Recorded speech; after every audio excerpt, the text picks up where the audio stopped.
Hello, this is Reverend Don Lewis coming to you from beautiful Florida. And today our question comes to us from Magenta, otherwise known as Jenna.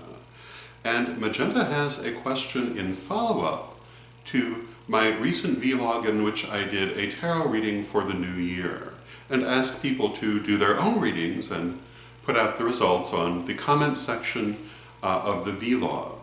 And Magenta says that she wanted to do a reading, but she could not find her cards at that moment, but it brought a question to her mind. And Magenta does not use a traditional tarot deck, but rather uses the Lenormand deck, which is a French deck of 19th century origin. Lenormand was a very famous French card reader and is still considered in the French-speaking world to be basically the greatest card reader who ever was, but she used a very particular kind of deck, which is very different from, say, a tarot deck. And it's one of a number of what we might call oracle card decks, which are a very different format from tarot, but some of which are very old. So Magenta goes on to say that she would like to make her own deck, but is torn between making a traditional tarot deck or a more free-form oracle deck where the symbols would be things that she chooses on her own which have meaning to her. And then she finishes by asking what I feel is the best deck to read with, which is not the question I was expecting from the setup. I was expecting that she would say, which do I think she should make? Because these are two very different questions, although in a way the answer is the same, and it's probably about what you would expect me to say, and that is you want to use the one that's best for you. But to get to this answer, let's take a little bit of a look at the history of cards. Cards are believed to have been invented in Imperial China during the Tang Dynasty, which is 1,000 years ago. And from China they made their way through India, into the Middle East, through Egypt, and finally into Europe after several hundred years. And from the cards that first hit Europe, which are basically playing cards, all kinds of different cards descended, including tarot cards and different kinds of oracle cards. Now, in terms of which is best, well, you know, I come from the point of view that divination is basically just a language that you set for spirit to communicate with you through symbols. And you can use any symbols that you want. You can use very traditional ones, or you can use totally free-form ones. And if you have a good knowledge of symbology, you don't even really have to set it. As long as you know how to interpret what you receive, spirit can simply send you whatever sign is desirable. But for most people, they prefer to have a system, especially when we're talking about divination.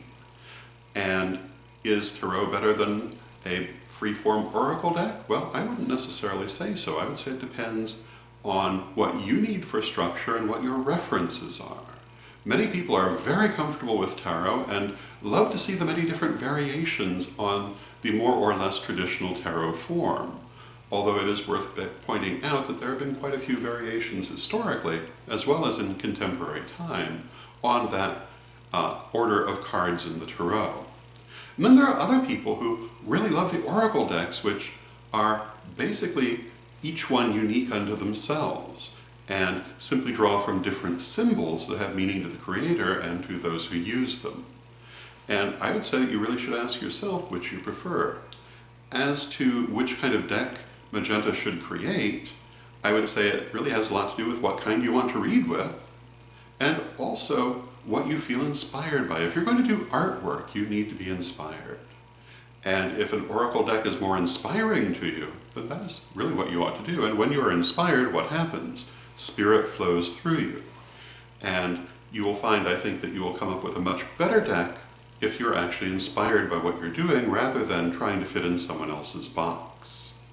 On the other hand, for a person who loves that traditional tarot symbolism, that may be the very thing to inspire them. So it's very individual. And I know that there are some people who are great believers in the idea of tarot purity, and I am not. There are other people who are great believers in unlimited creativity. And I would say that both of these can be good, but it really is not the same for every person. So as to which deck you should read with or which deck you should create, I would say again, you need to go with what inspires you, with what makes your creativity flow and also what makes your clairvoyance flow. And it doesn't really matter what anyone else has to say because they're not the ones using the cards. Now, I myself have read with any number of variations on the tarot, as well as many different kinds of oracle cards, and I found they all work perfectly well if you allow them to. And to allow them to work, what you have to do is to allow that creativity, that psychic energy to flow, regardless of what you're using.